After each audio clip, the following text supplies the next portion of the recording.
I was a little afraid to come up here, not to hit the stage, but when that lady had walked in, coughed and left.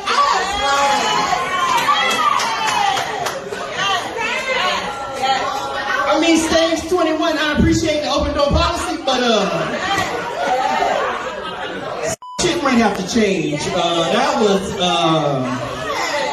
and y'all was cool, except for my one sister in the mask. She was like, I don't want your monkeypox or your COVID. And she is not having it. Shout out to you.